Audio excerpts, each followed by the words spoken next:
I used to work late shifts as a rideshare driver in a quiet town just outside of Minneapolis. Night shifts paid better, and most of my rides were people just needing a safe trip home. Nothing unusual. But a couple years ago, I picked up a passenger that still haunts me to this day. It started like any other night. It was close to 2 a.m., and I was about to head home when a request pinged in from a gas station off a country road about 15 minutes away. I almost ignored it, but something told me to take one last ride. I pulled up to the gas station. It was dark except for a flickering overhead light. No one was outside. I checked the app, confirmed the pickup, and waited. A few moments later, the back door of my car opened. No greeting, no footsteps, just the quiet creak of the door and the feeling of weight shifting the car slightly. I turned to look, but no one was there, or at least, no one visible. The back seat was empty.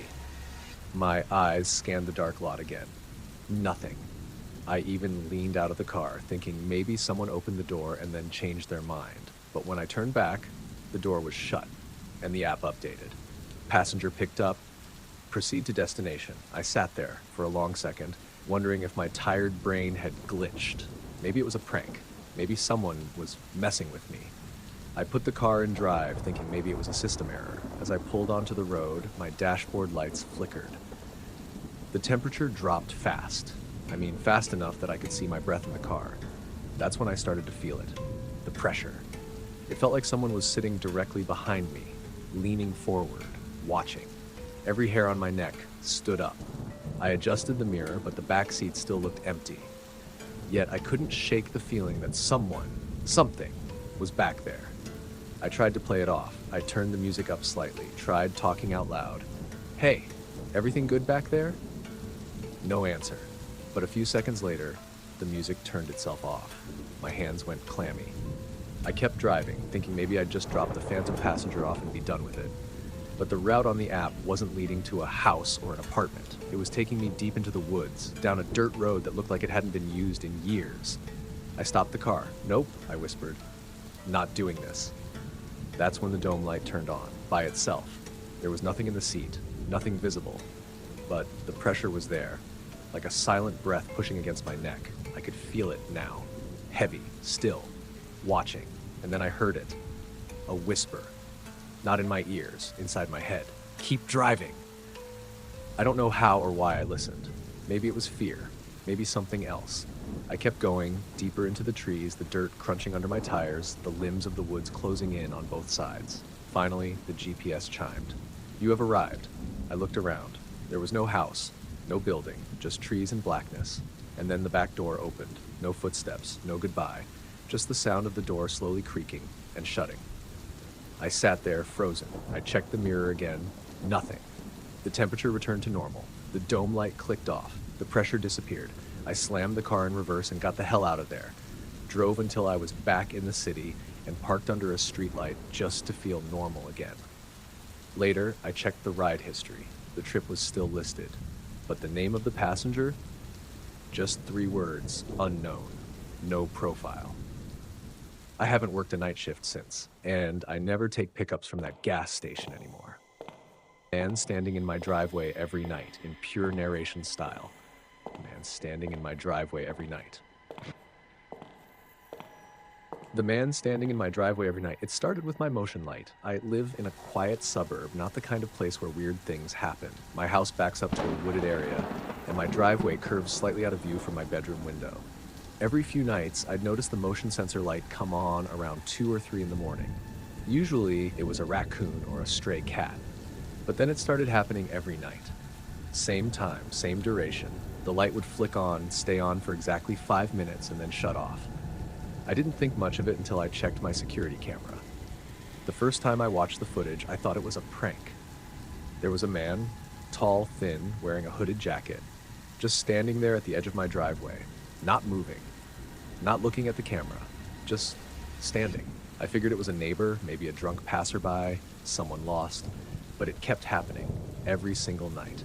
Always the same, 2:46 a.m., motion light on, man in the driveway, staring at the house, gone by 2:51 a.m. I showed my wife. We thought about calling the cops, but we didn't have anything concrete. The guy never came onto the porch, never tried the doors, just stood there. watching. Eventually, I called anyway. The officer was polite, looked at the footage, and agreed it was unsettling. They promised to increase patrols in the area. For one night, the man didn't show up. Then the next night, he was back, but closer. Standing right at the edge of the front step, still not moving, still not doing anything, just staring at the front door. That night, the footage glitched. For about 4 seconds, the video froze and then jumped, skipping to 2:51 when he was gone. I thought it was a camera issue, until it happened again the next night, and the next. Always a 4-second blackout when he got closest to the house. I tried sitting up and watching out the window instead. One night, I stayed awake and watched the driveway, determined to catch him in the act. At exactly 2:46, the light flicked on. I leaned forward, squinting through the dark, and there he was. Except this time, he was facing me. Not the house, not the door. He was staring directly at the upstairs window, at me. I ducked back, heart pounding. I waited a few seconds, peeked again. He hadn't moved, still staring. I couldn't see his face. His hood was up, but I knew he saw me. I grabbed my phone and called the police. They arrived 6 minutes later. The man was gone. No footprints, no tire tracks, nothing. The officers did a sweep, even checked the nearby woods. Nothing turned up. They left, and I was left sitting in the living room with all the lights on, feeling more helpless than I ever had before. The next night, I didn't sleep. I watched the footage live on my phone. 2:46 came and went. No motion light, no figure. I started to relax. Maybe whatever it was had finally stopped. But at 3:03, my phone buzzed. A still image from the camera. The figure. Not in the driveway. Not by the porch. Standing at the back of the house, facing the kitchen window, I ran downstairs, heart pounding, and flipped on every light in the house. Nothing outside. I didn't go to sleep that night, and I never saw the man in person. But the next day, when I checked the footage, there was no record of the alert, no saved video, just a single still frame in the app's notification history. And when I tapped it to open, it vanished, gone. I deleted the app, replaced the camera, reinstalled new motion lights. The man hasn't returned since. But every night, just before bed, I stand at the top of the stairs and listen. Sometimes I swear I hear footsteps in the driveway. Slow, measured, like someone walking a line they've walked 1,000 times before. Room that wasn't on the floor plan, in pure narration style. The room that wasn't on the floor plan. When my wife and I bought our first home, it was a dream come true. It was an older Victorian-style place just outside Charleston. Creaky wood floors, tall windows, all that charm.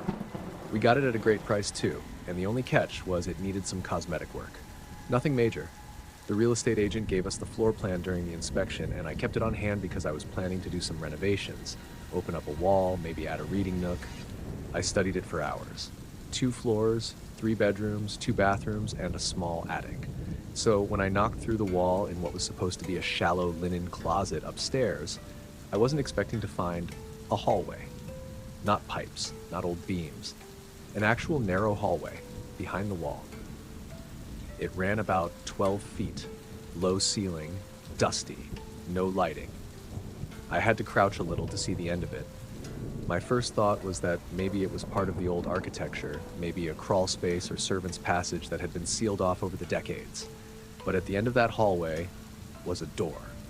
Old, painted over in some chalky off-white with a rusted knob. The weird part, from the outside, according to the floor plan, there shouldn't have been anything there. The hallway ended against an exterior wall. I went outside, paced the yard, even measured from the inside out. It should have been the edge of the house, but it wasn't. There was space there, space that shouldn't exist. I went back upstairs, stood in front of the door for a while. It didn't feel right, like the air was heavier there, thicker. Finally, I opened it. The room was small, empty. Dusty floorboards, cracked ceiling, and walls covered in peeling floral wallpaper that looked like it hadn't been touched in 100 years. There was only one piece of furniture, a small rocking chair in the corner. I remember saying something out loud like, "Ha, weird." And then, clear as day, I heard a soft creak. The chair rocked. Just once. I froze. Every part of me told me to back out and seal it up, but I couldn't stop staring at it, the way the wallpaper seemed to ripple. The faint smell of iron, the chill in the air that hadn't been there seconds ago. Then I saw the writing, carved faintly into the wooden floor beneath the chair, just a few letters. Stay. I didn't sleep that night. I couldn't stop thinking about the room. My wife kept asking what was wrong, and I told her I found an old crawl space. Nothing more. The next day, I went to the town records office. I asked for the original floor plans from when the house was built in 1911. And there it was, a fourth bedroom. No name, no dimensions, just listed as unassigned room, do not use. I asked the clerk about it. She looked at me like I told her the house had whispered to me. "That house?" she said. "We don't usually give tours for that one. People don't stay long." I didn't ask her what she meant. That night, I sealed the hallway back up. Drywall, screws, paint, everything. But sometimes late at night, I hear it. The chair, rocking, softly from inside the wall. I found a locked door in my apartment that doesn't show up on the floor plan. I moved into my apartment in the middle of winter.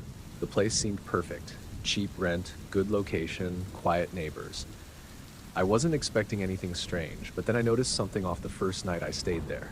I'd already unpacked most of my things and was settling into bed when I heard it. The soft thud of something heavy hitting the wall. It came from the hallway outside my bedroom, just beyond the door. At first, I thought it was just the pipes, or maybe the building settling. But then it happened again, and again. A dull thud, like something was gently knocking at my door. I opened it. Nothing. The hallway was empty, just the usual dim light from the overhead bulb. I shrugged it off, but the next few days felt wrong. Every time I walked through the apartment, I'd get this nagging feeling, like I was being watched. It was subtle, but it was there, like there was an invisible presence lurking just out of sight. Then came the door. It was a small door, tucked away at the very end of the hallway. I hadn't noticed it when I first moved in. The apartment's floor plan didn't show it, and there was nothing on the walls to indicate it was there. It was hidden in plain sight. And when I looked closer, I saw that it was locked. I couldn't stop staring at it. There was nothing unusual about the door, except for the fact that it wasn't on any floor plans I'd been given. It was a regular wooden door with a brass knob, a little worn, but in decent shape. But it shouldn't have been there. It didn't make sense. I tried to ask my landlord about it, but he looked at me like I was crazy when I mentioned it. "What door?" he asked. "There's no door there." But there it was, clear as day. I even pulled out the floor plan again. No door, just the wall where it should have been. I felt like I was losing my mind. But the more I thought about it, the more I had to know what was behind it. So one night, I made up my mind. I was going to open it. I couldn't explain why I felt so drawn to it. Maybe it was curiosity. Maybe it was the sense of unease that had been creeping up on me since I'd moved in. But when I approached it, I felt something that made my skin crawl. A coldness, like the air around the door was different from the rest of the hallway. The lock was simple, just a rusted keyhole. I didn't have a key, but the lock looked old enough that I might be able to force it open. I pulled out a butter knife and started working at it. To my surprise, the lock gave way after only a few minutes of prying. My heart was racing as I turned the knob. The door creaked open, revealing a narrow stairwell leading down into darkness. I hesitated for a moment, but then I stepped inside. The stairs were steep, and the air smelled damp. The whole space felt like it hadn't been touched in years. I descended, the sound of my footsteps echoing off the walls. The deeper I went, the colder it got, until the temperature felt like I was standing in a freezer. At the bottom of the stairs was a door. This one was completely solid, no window, just an old iron handle. I reached for it, but the instant I touched the handle, the entire building seemed to shudder. The light flickered and went out. I was plunged into darkness. I panicked and tried to run back up the stairs, but the door at the top, the one I had just opened, was gone. There was no door, just a blank wall. I screamed. My voice echoed in the dark, but there was no answer. I turned back to the iron door. I had to know what was behind it. I grasped the handle and turned it. The door opened into a small, dimly lit room. It was nothing special, just a bare concrete floor, some old boxes, and a single chair in the corner. But what caught my attention was the wall opposite me. It was covered in writing, scribbled in red, but too faded to read clearly. I stepped forward, leaning in to make out the words. But then behind me I heard something shift. I turned around quickly, but there was nothing there. Just the darkness closing in, the sound of my own breath, and the unmistakable feeling that something had been waiting for me. I haven't touched the door since. I haven't even looked at it. The hallway still feels colder when I walk past, and every night, just as I'm about to fall asleep, I hear it. A faint scratching sound, like nails running down the wall. And when I open my eyes, I'm sure I see something moving in the shadows at the end of the hall. It's waiting, and so am I.